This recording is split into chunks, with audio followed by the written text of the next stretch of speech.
દરબારમાં એના પ્રાંગણમાં જ્યાં કેટલીક મહિલા રીતે ધૂણી રહી હોય ને એ દરમિયાન એક મહિલા અચાનક અમુક પત્રકારો પર હુમલો કરી દે.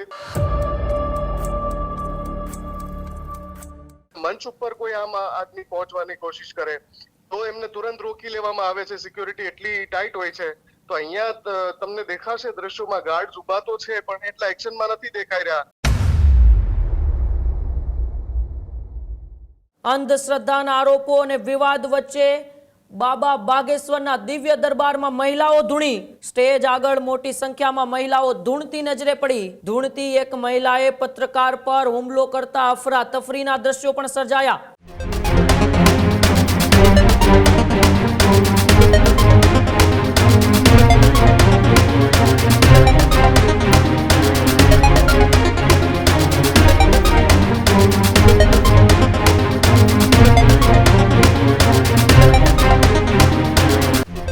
રાજકોટમાં બાબા બાગેશ્વરનો દિવ્ય દરબાર છે તે વિવાદોમાં સંપડાયો છે.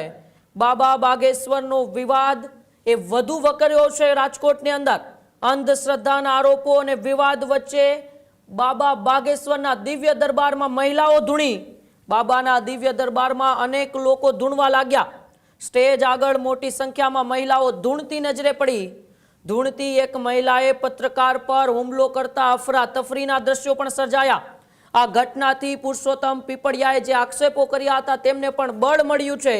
ધૂણતી મહિલાઓના સોશિયલ મીડિયામાં વિડીયો પણ વાયરલ થયા છે. ત્યારે 2 દિવસની કથા બાદ રાજકોટની અંદર બાબા બાગેશ્વરનો ગઈકાલે દિવ્ય દરબાર હતો અને દિવ્ય દરબારની અંદર સ્ટેજ આગળ અનેક મહિલાઓ છે તે ધૂણતી નજરે જ પડી. ધીરેન્દ્ર શાસ્ત્રી હોય કે પછી પુરુષોત્તમ પીપળિયા એ તમામે આ દિવ્ય દરબારને અંધશ્રદ્ધાનો દરબાર ગણાવ્યો હતો. 21મી સદીમાં આ ટેકનોલોજીના યુગની અંદર આ ભુવા ભારાડીઓની કોઈ પણ પ્રકારની જગ્યા નથી, પરંતુ તેમ છતાં એ દિવ્ય દરબારની અંદર આ મહિલાઓ છે તે ધૂણતી નજરે પડી હતી. ને ન માત્ર ધૂણતી પરંતુ ત્યાં ઉભેલા પત્રકારને મારવાની કોશિશ પણ આ એક ધૂણતી મહિલાએ કરી હતી. આપ ટીવી સ્ક્રીન ઉપર આ દ્રશ્યો પણ જોઈ રહ્યા છો. ધૂણતી એક મહિલાએ પત્રકાર ઉપર હુમલો કર્યો અને હુમલો થતાની સાથે જ આસપાસ એ અફરાતફરીનો માહોલ સર્જાઈ ગયો. ન માત્ર એક મહિલા, અનેક મહિલાઓ પુરુષો ત્યાં ધૂણતા નજરે પડ્યા. હકીકત જે પ્રકારે બાબા બાગેશ્વરના દિવ્ય દરબાર પહેલા આરોપો લગાવવામાં આવી રહ્યા હતા કે બાબા બાગેશ્વરનો આ દિવ્ય દરબાર છે તે ક્યાંક ને ક્યાંક અંધશ્રદ્ધા ફેલાવશે, તે જે આક્ષેપો હતા પુરુષોત્તમ પીપળિયા હોય કે જયંત પંડ્યા હોય તેમના આક્ષેપોને બળ મળ્યું છે.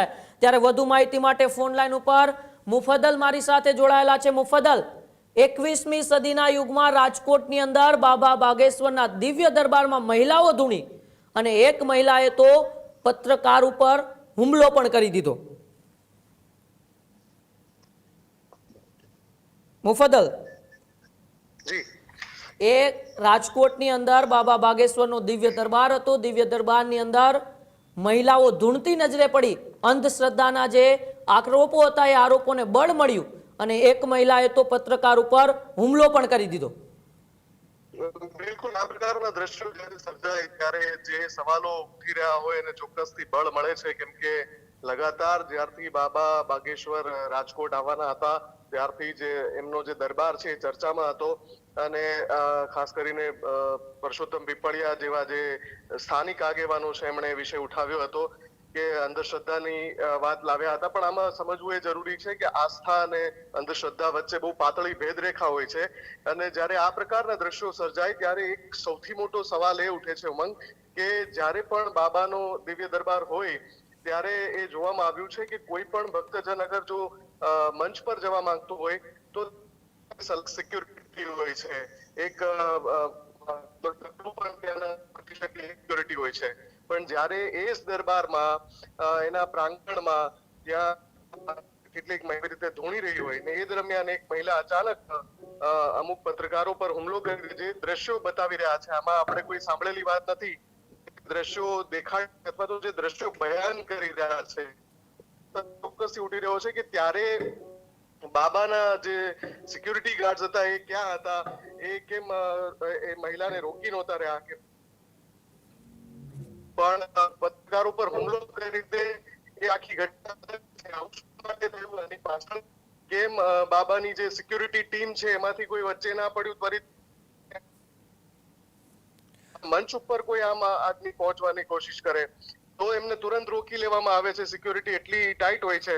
તો અહીંયા તમને દેખાશે દ્રશ્યોમાં ગાર્ડ્સ ઉભા તો છે પણ એટલા એક્શનમાં નથી દેખાઈ રહ્યા. અને આ પ્રકારની ઘટનાથી પછી જે વિવાદનો જન્મ થાય છે એવું શા માટે થાય છે એ ચોક્કસથી સવાલો ઉઠી રહ્યા છે.